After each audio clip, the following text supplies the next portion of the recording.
I didn't have this wave of confidence rush over me, but I had this little bit of confidence, and that built on the little confidence I had from the little goal before that. And it starts building, and you start realizing, like, I can do this. Like, yes, I can do these hard things.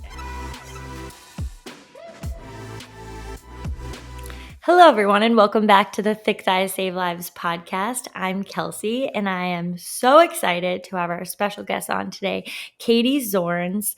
You may have heard of her, but she has a truly inspiring story. So welcome, Katie. Thank you. Thank you for having me. I'm so excited to have this conversation with you today because I think our listeners are going to gain so much from just you sharing your story. And I've truly been very inspired just by being able to watch your story online. And we'll definitely tell all of our listeners where they can find you and follow along as well as I have. But I've just been inspired by your journey, your bravery, and your willingness to like authentically share on the internet with all of us. Like, we are all very lucky that you are so brave to be able to share that with us. So thank you. Well, thank you. So I wanted to start with letting our audience just kind of hear about your journey a little bit and what's led you to this incredible woman that's sitting here today. So I wanted to kind of go back to like some teenage years and, kind of start there because I know you had a difficult time in your teenage years with the loss of your mom at a really young age.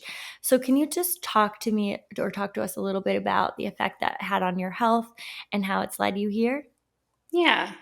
I think, my mom got cancer when I was 15, and it was very sudden, and she died. We actually didn't even know her diagnosis until after she had already passed. That's how quickly everything went. And, um, you know, you could never be prepared for that, of course. But I think I kind of went into a sort of depression at that time, but I was a teen. I didn't really recognize what was happening. I didn't recognize what was happening in my mind, and I didn't recognize kind of the effect that it was having on my overall well-being. And so I was kind of able to set it aside to a certain extent. And I went to college, and the depression kind of just deepened.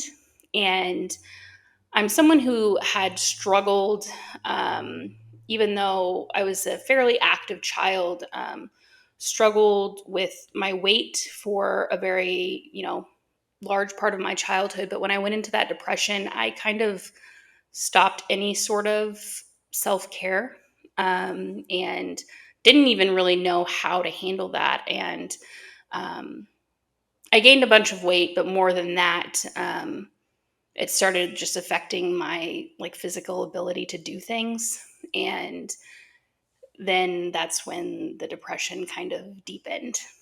Um, and I was able to, when I was 25 years old, I kind of woke up one day. I cannot tell you why. It wasn't January 1st or anything. And I was just like, I want to live.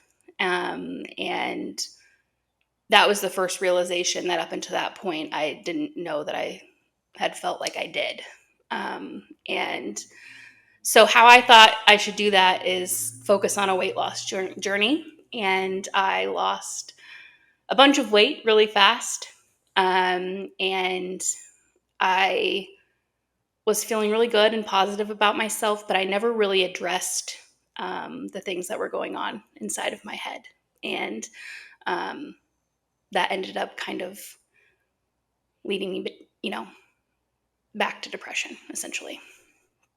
I'm really glad, I'm really glad you brought that up in a way of like externally you could function or, get through some of these other life events like going to college. And then from there, kind of like, it was always just festering in the background. And I think a lot of people who have experienced a trauma think that there's a certain amount of time that goes by where you're like just over it and healed. And Right. just because time goes by or because you're functioning or because you've hit certain milestones in your life or or anything in it.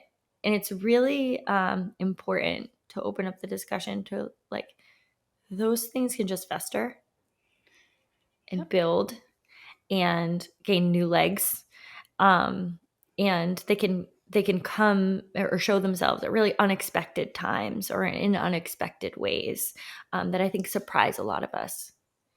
Yeah, I would 100% agree with that. And I think that I think there was a part of me that was like, I'm healed. Like I healed myself. Mm, And I think now I'm at a point where I realize like and this is not like a sad thing for me to realize. It's kind of empowering, is that there's always going to be this piece and this hole and this part that hurts. But it doesn't mean that I can't go on to live a happy life. It just means that I need to respect that space, and um, I like let myself feel those things now, and I'm not like I feel no guilt or shame over it that I'm not healed, essentially. yeah. Uh, so yeah, I agree. Yeah, it's funny because we always think of the healing journey like you get to this place, and it's we do this with weight loss so much. This is really why we talk about it on the podcast. It's like when you reach a certain number on the scale, I'll be happy, or if I get to this, I'll be healed. And it's like if you're a person truly on this journey, you realize that like there's no until you're dead, there's no end point of Yeah. like, I have reached this pinnacle of I'm healed, I'm fully happy, and I'm gonna maintain this for the rest of my life. It's like Yes. that just it doesn't exist because we're always evolving and there's always life that happens that maybe trigger us in different ways, or something happens where we kind of uncover something that's been festering a little bit. So I wanted to kind of talk about that weight loss journey a little bit. In 2012 you lost 200 pounds, with the mindset that you described as it's me against my body. Can you talk a little bit about this and why you think ultimately this mindset was so damaging? Yes. I think so. I've always been someone who hyper focuses on things, and I will kind of make them my identity. So, whether it was in high school, when my mom died, her dying kind of became my identity. And when I went to college, um, being the best in my class in broadcasting kind of became my identity. And when I stripped everything away and I struggled straight out of college to get a job, I looked at myself and I said, I'm fat. And I made that my whole identity, like it had anything to do, it's just when I look back on it, it feels ludicrous. Um, but I was just like, this is what I have to focus on. I have to fix this, is what I was thinking in my head. And this is going to fix everything else. And I was very focused and I was very good at it, losing weight. And I was like, this is what I'm supposed to be doing. But because I didn't address anything else, or I didn't address why I saw this as this giant negative thing about myself and why it controlled the decisions I was making, like it just ended up being a really negative, bad cycle. And when I stepped away from that and I started gaining weight back, since I had tied my entire identity to this, um, I was like, I'm broken. I'm a failure. And it's very sad for me sometimes to look Mhm. back at that and who I was at that time and what I thought about myself. Um, but it became a really hard negative thing. Um, Not that losing weight has to be a negative thing. It's just the way I approached it and the way I tied it to my identity is what made it hard or bad for me. Yeah. No, I know that so many women are going to be or have obviously, but relate to that sentiment of like, okay, I was successful at this thing, even though that avenue was not mentally serving me or healing me or just like fulfilling me. But I tied my identity to it. And then it's so hard to kind of look at, who are you without that? Mhm. And who, how, once you get to this, like, oh, I've achieved weight loss, like, what does that even mean? Like, what does that mean for me? Who am I now? Like, what do I do from here? And I know so many women just relate to that feeling, and have found themselves in the same position where they have tied themselves to an identity. They get to, maybe they get there, or they don't get there. They're on the journey, and they find that, like, it's never what you thought it was going to be. Yeah. Yeah. Yeah, I thought I think the biggest thing I thought is that, like, and I know I've already said this, but that I would kind of just feel healed overall as a person, you know? Yeah. And um that didn't happen, and life continues to happen. You continue to, like, experience new things, good and bad, and um I think I was just relying on that part of myself to be like, this is the golden ticket, um, to a happy life, Mm-hmm. instead of realizing, like, there are things that I need to do to take care of myself physically and mentally, for the future. But I am so many things. I am a Yeah. dynamic individual. And to not accept that and realize that in myself was only really doing damage, more damage, essentially. Yeah. And the idea of something I kind of wanted to call out was like that battle with your body, about like me against my body. And I know so many women start their weight loss journey like this, and I just want, like, if they're there right now, like, just like all empathy, like all love and empathy. But it's just such a hard thing to think about healing if the house that you're living in is your enemy. Yeah.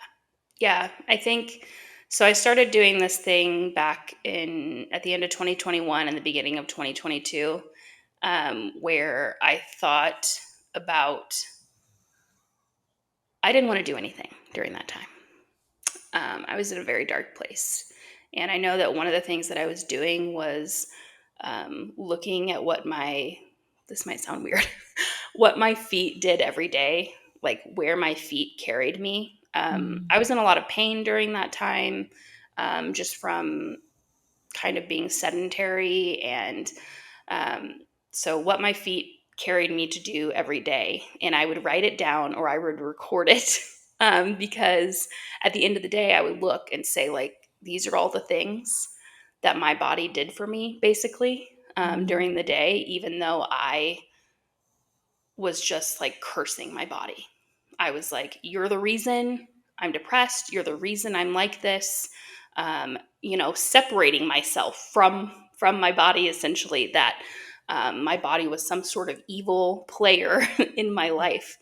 And it did help me to, like, look and see, and like see that in that time of my life, my body was taking care of me in a way that I couldn't take care of myself. Like, I couldn't mentally, like, do it and get myself out of bed, but my body was doing it.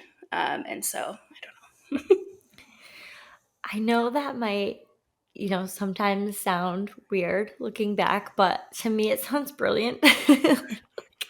Like absolutely brilliant, because it's so, when you're in a dark place like that, it's so hard to concentrate on what, especially when you're in a battle with your body, what it is doing for you. And I talk to women about this all the time, where I say, like, your body is carrying you through this amazing life. It's everywhere, every time you experience love or happiness and joy, your body is there, and it took you there. And it's so hard when you're in such a dark place to kind of see the good things, but you brought it to like a really small start of like, where are my feet going? Where are they carrying me? And they're actually taking care of me. And I kind of want to, talk about that as a starting point. Or, you've said starting is the hardest part. And I think so many people are like, yes, starting, restarting, whatever, the whole thing. Number one is like, why do you think that is? And what have you personally done to get past your own difficulties with starting? I know you already mentioned one, but if you wanted to share any of the other ones when it comes to starting. I think it's such a big deal because we lose confidence in ourselves. And the longer that we're in kind of this dark space, the harder it is to see the light or the pieces that kind of still exist that show us like you're doing it, you're doing the hard things, you can do this.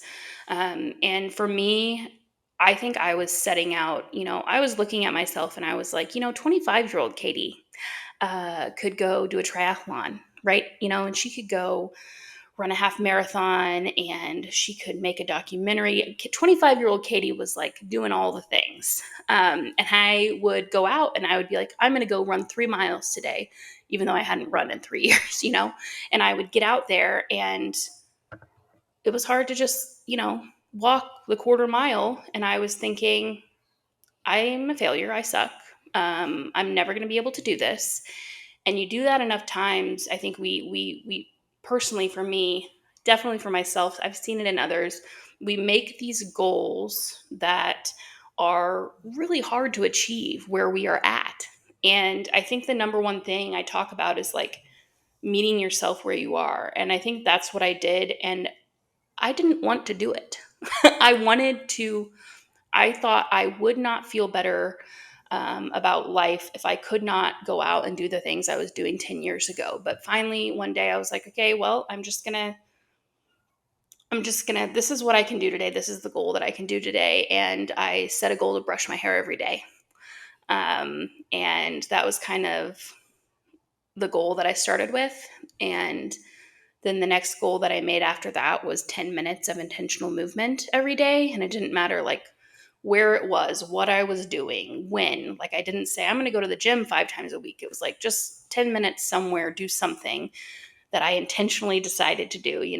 And I think for me, I didn't have this wave of confidence rush over me, but I had this little bit of confidence, and that built on the little confidence I had from the little goal before that. And it starts building, and you start realizing, like, I can do this. Like, wait, yes, I can do these hard things. And so that's kind of how I started. And I think it's the thing that I talk about most with my friends or online now with my community of friends that I've made. It's Online just, friends. yes, meeting yourself where you are, and like not putting expectations on yourself that don't make sense, or putting expectations that someone else might have for themselves and assigning it to you.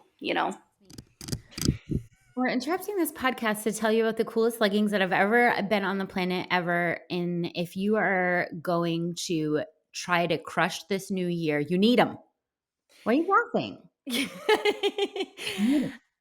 sounded like that kid. Have you ever had a dream where have you ever tried the best leggings and then they are sweat proof? No, it's so true. Sweat proof, squat proof. They are so freaking comfortable and they have pockets. If you're listening to this podcast and you're not currently wearing our leggings, I gotta tell you, you are missing the boat, sis. You're missing the boat. And the thing is, most people don't know as they start to get new leggings that not all leggings are created equal. Oof. And you don't know that your leggings are see-through until you've been wearing them for a month at the gym and someone gets up the courage to tell you that they've been seeing through. Our leggings never see through, completely squat proof, sweat proof, and they stay up while you're working out. So grab a pair for this new year at constantlyvariedgear.com. Yeah, I mean, that's so important, and so important with social media too, because I think sometimes we log on and then we see somebody else's expectations or where they are at their journey, and we say like, well, I'm gonna do that and be there, and it's like that is not your life. They have a totally different journey. They're at a totally different spot, and their journey is is not, it's not even relevant here. Like, Yeah. it's not even relevant to what you have and where you're at. And sometimes it can just be so challenging. That's why I'm so thankful there are, people like you and, others who are just sharing authentically, like where I'm at right now is just so important because, like you said, even though, you went out to walk, that's already an accomplishment. But at the time, it had the opposite effect Yeah. of building confidence because it was too big at the time. So you just started to tear yourself down where like it was actually an accomplishment, like, wow, awesome. But instead it was like, well, I can't do these things. And I hear that in women's language all the time. Like they'll get to some purposeful movement and they'll be like, but I can't do, and I'm such a failure because like this, because it shows it to them. And like, why would you want to continue doing that? Yeah. Right? Like, I'm here to feel better. I'm here to build confidence. And all that I accomplished at the end of this thing was feeling worse and feeling bad and feeling like I was a failure. Right. Yeah. I think the biggest thing is like we don't celebrate ourselves enough, the things that we do, and Yeah. celebrate the people around us because we come up with this idea in our head of something small doesn't matter.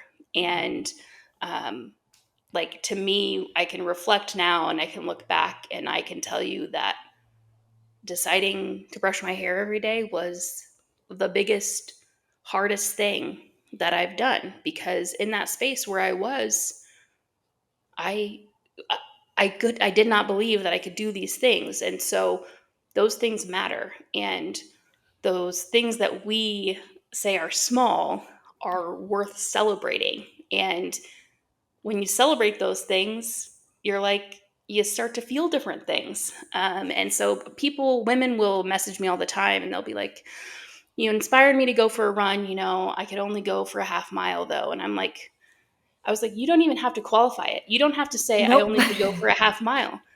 I went for a Run, run today. period. Yeah. Yeah. And I always say, yes, period. I might put a period there because, wow, like you did that. Yeah. And um, I don't know. I get chills thinking about it because I'm just like, think of the power if everyone could say, and period, to their friends and to themselves, like where we could be. I know. It's so prevalent with women. Like you don't hear men constantly quantifying the things that they do.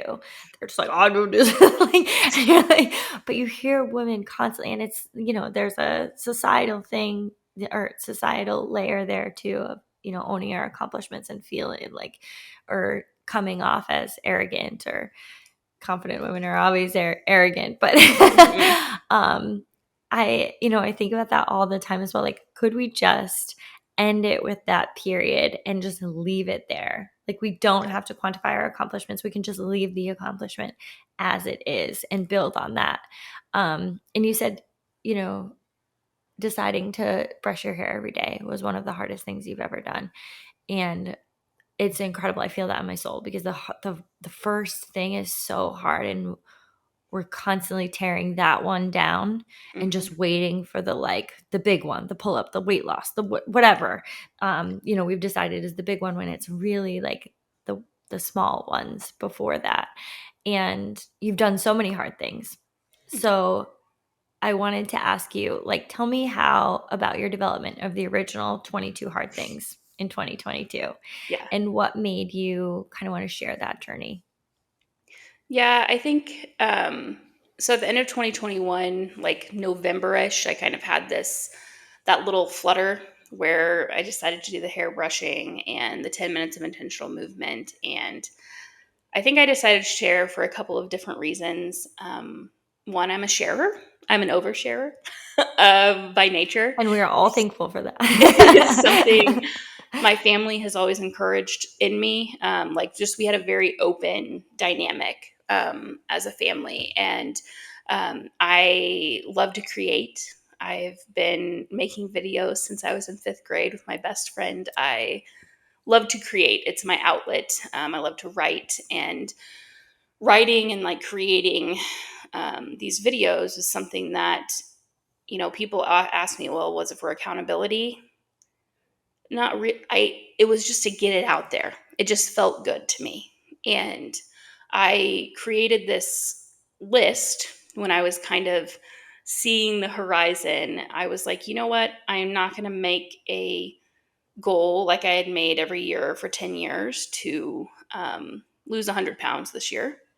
I am going to make a list of hard things that I want to do this year and focus on getting my life and joy back. Like, I wanted to feel joy so badly. And this was just like, I'm just going to test this um, theory that maybe I could gain confidence back through doing these things. And I started posting about those things on TikTok originally. And one of my family members messaged me and was like, I love watching your videos, but I don't have TikTok, so I started posting them on Instagram. And My family does that. I don't yeah, have the TikTok. I'm like, oh, yeah. Jesus. So I started sharing there. And I would say that's when I started to like develop this community kind of it reached some people, and I had a couple viral videos just sharing my story that year. And the thing is, it worked. And I think, when I like, it worked for me to like get my joy back and to like feel better. And I think when I look back, I think a lot of it had to do with confidence, because I would start, when I would accomplish something, I would just feel like a little bit of that confidence come back that I could do these things. And 100% having a community of people who were rooting for me Yeah. helped too. Um, People who I shared the bad with and the good. I think it just helped me. It helped me get into a new space. It pulled me out of this dark space to give me room to breathe and figure out what exactly it was that I was like actually craving from life, and to look and say, what are these pieces that, when I could look at them more from the outside instead of living in that darkness, I could say, these are the pieces that are hurting me and the things I need to kind of like address mentally. And so that's where that started, and how kind of my online presence was born. Yeah. That community is so incredible and such an important piece for women and just for like all of these Mm-hmm. journeys. Like, my sister and I started, it was a Facebook community originally before, it got big. And our Mm-hmm. reason for that was just to give women a space to kind of anti-diet culture, Mm-hmm. just kind of come in. We were giving them free workouts and just wanted them to be able to come in and cheer each other on for just the things that we're doing, and what Yeah. we labeled them as non-scale victories. So like, come in and just like tell us what you're doing, like you're moving, and like we just want to be here to like cheer you on. And it blew up, it grew so big, but like being able to just bring all of those women together to just say like, we're not in competition, we're here to just cheer each other on. Just whatever you think is small, like we just want to be here to like cheer you on to like live your best life. And I just think that's so important for each of us to kind of like seek out. And I just want to say, like, I'm so thankful that you were able to create a community like that for so many people by sharing your journey that so many of us have related to, and have given them a space to celebrate their victories. So, like, just thank you for doing that. Like, Yeah, I mean, but I'm the thankful one. I mean, the thing is, like, this community, these people who like comment and like share their victories with me or their hard things, I'm often humbled, because these are incredible people, yeah, and um, they may not know it, they may not see it, but they've given me this space and this platform to be myself. I mean, I there are people in my family and my friend circle who maybe aren't online and don't know that I do this, because that's actually scarier for me to yeah, see. And it's like, I'm developing in this phase of my life, going into my late 30s here, a whole new like additional set of friends. And so to have, I don't know, it's just it's crazy. I always tell people this is nuts. Yeah. Um, but it's incredible. And this is like the positive power, of social Yeah. media against like the really hard, not so great things. Yeah. Yeah. It's so true. There's so much that is good and can be gained if we create the space for it. And I wanted to just talk to you more about the 22 hard things. Like, how did you go about building, this list? And what would you recommend for someone who's looking to develop their own list with their goals? Yeah, I think when I was coming up with the list, I thought about a few things. I thought about what are some things that I did in the past that I really miss. I said, what are some things that I miss? And I was tried to eliminate the thoughts, it doesn't matter if I think I can do them right now. What are some things that I missed that brought me joy once before that I can do again? And so that's where kind of on my 22 hard things, I had um, several different runs and a triathlon and those sorts of things. And I had convinced myself I couldn't do them anymore, but I was like, you know what?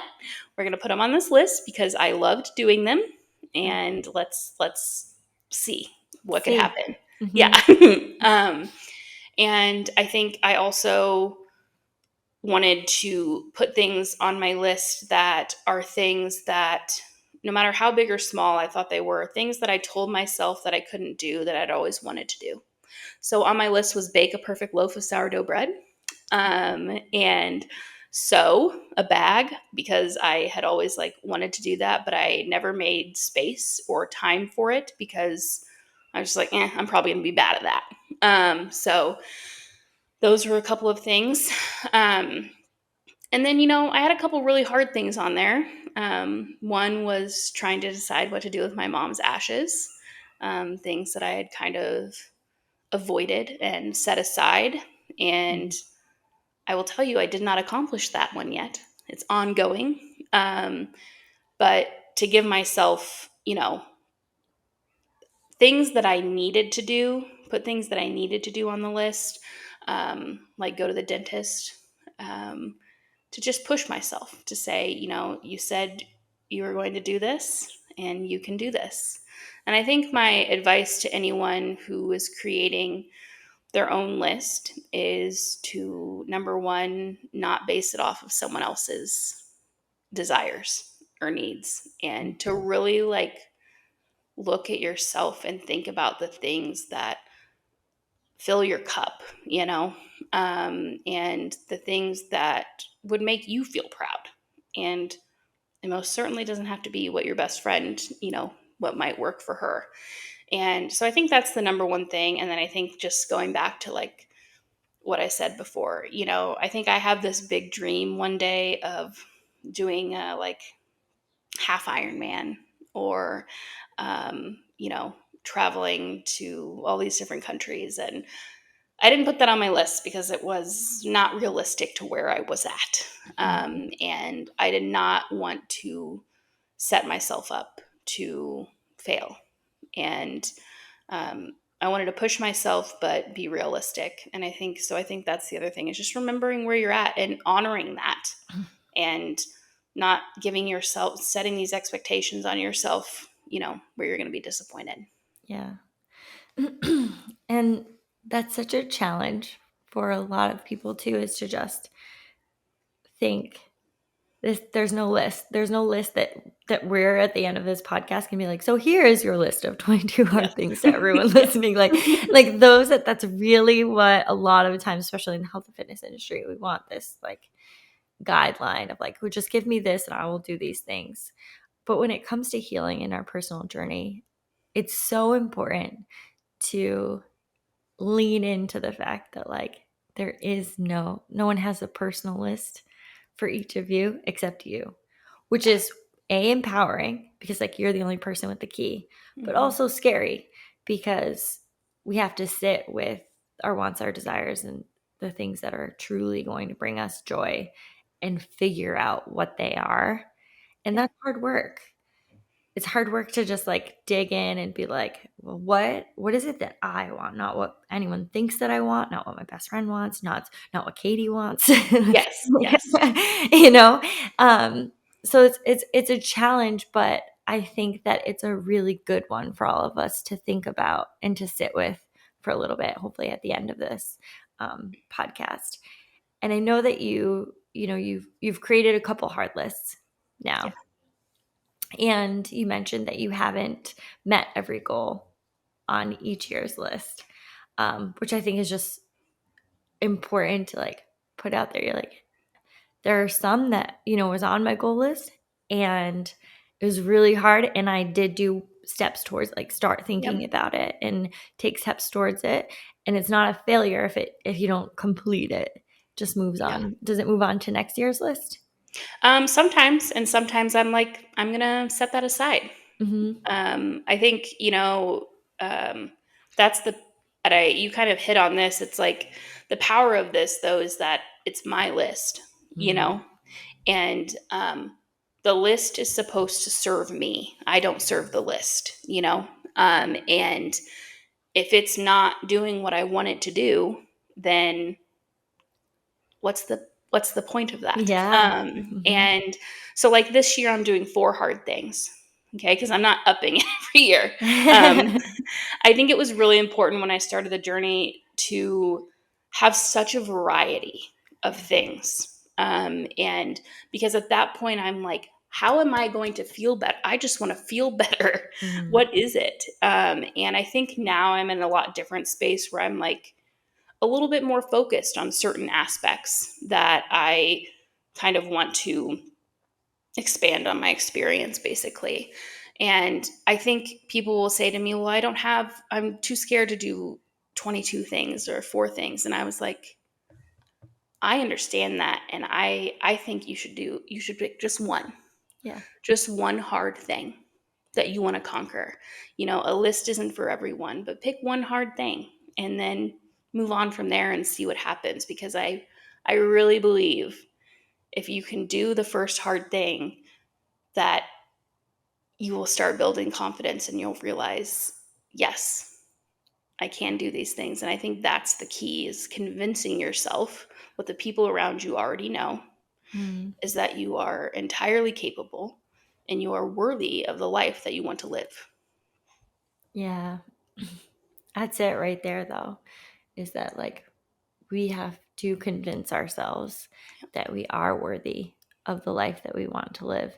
And it's going to take these little wins to build that confidence. Like we have to have some wins. We can't just have an inner dialogue that just tear ourselves down and hope to shame us into living our best life. Like that's not how that's going to work. Yeah. That's not how we build confidence. And I understand that that's where so many women start, because that's what we were taught. Like look at all the TV shows for like weight loss, health, fitness, like everything was based on shame. And changing that dialogue to like, I'm going to love myself to live my best life. I'm going to prove to myself that I'm worthy of having this most amazing life that I can build. So I did want to ask you, do you have one thing that's been the most difficult for you to accomplish? I think it's my mom's ashes, deciding what I'm going to do with them. Mm-hmm. But I also like got to a place where I'm like, I don't need to put a limit on that. I don't have, that's not something I have to decide right this second, and I'll figure it out when I figure it out. So that's been probably the hardest. Of course, I had some like hard physical like things that I put on my list. And my list this year is some hard physical goals. But yeah, I think it's more the mindset ones that are harder for me at this point. Yeah. Yeah, same. Yeah. I'm like, ooh, we are like doing sometimes a physical thing can bring up a challenge in your mindset. And then you kind of go like, oh, that was still there. We'll have to uncover that one. Yeah. We'll have to address that. Or like an experience that you didn't know was going to bring up something. Yeah. You're like, but being self-aware enough to know that it's come up, it's got to be addressed, Yeah. and giving some patience, with meeting yourself where you're at and say, like, I am going to address that, maybe not right in this very second. Yes.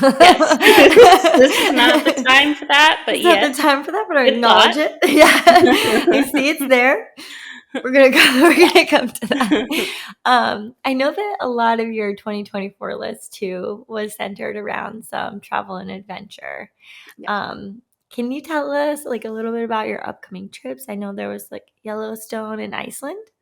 Yeah. I went on a Trova trip with Jeffrey Binney last year. I don't know if you know who he is, but he's another content creator. And we got to go to Patagonia, and I got to hike in Patagonia, which is nuts to me. It was just, I've I don't know. heard of that hike. Yeah, it was crazy. And I just was like, it was group travel, which is what these trips are that I'm hosting. And that was like such a thing for me. I have pretty bad social anxiety, which people think is weird, but I'm like, I'm talking to a phone, you know? Yep, um, totally different than being in yeah, person. yeah. And so doing that, I don't know, I felt like inspired. I was like, I want to do these. And so now I have the opportunity to like host a couple of these trips. So we're doing Yellowstone, and it's a camping trip. For 5 days, we're camping and hiking and exploring. And I am so excited, and I'm so scared. And, but the thing is, like, I'm at a point where, like, that feels good to me. I'm like, I want to do this. And I want other people who are having those same feelings, you know, and having that same excitement and like want to step outside their comfort zone and do this. I'm like, please come with me. So it's an opportunity for me to like meet people from my community and do these hard things together. So I'm doing the Yellowstone trip and then the Iceland trip. Um, and the Iceland trip is hiking still, but it's a little bit less like,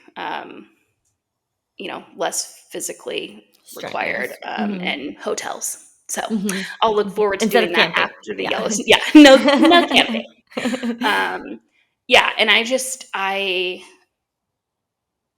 again, I say this is just nuts because I could not have imagined in 2021 where I was at and how I was feeling that I would be going on these group adventure trips with people, from my community. And I don't know. I can't even wrap my mind around that, honestly. It's a wild ride. It's a wild ride. It started Yes. with a goal of just like brushing your hair every day, and then like Yes. here you are Yeah. just going on trips with your community. It's a wild ride, and obviously, one you've earned every step of the way, but it's just incredible where you can go with some of these just small Yeah. things that build this confidence. So I wanted to let our listeners know where they can hear more from you and where they can connect with you. So if you wanted to share any places they can find you more after this. Yes. I am on Instagram. I probably share the most there, and my handle is trying to live, but it's TRI. Get it? Because triathlon. Okay. Yeah. um, I love yeah, it. and I am also on TikTok, and then I do some long form content on YouTube under Katie Zornes, my name, and that's where I really like dive. I feel like I have deeper dives into like how I created my lists and, those sorts of things. Yeah. Yeah. We'll definitely link all of those in the show notes just so everyone you can find her very easily. Because following along with your journey has been truly amazing for me, and I know that everyone else will agree with me, and just gain so much from your bravery and being able to share it with us. So thank you so much, and it's been amazing talking to you guys. Definitely check out Katie and all of the places that we have linked, and thank you so much for coming on the podcast today. Thank you. I really enjoyed it.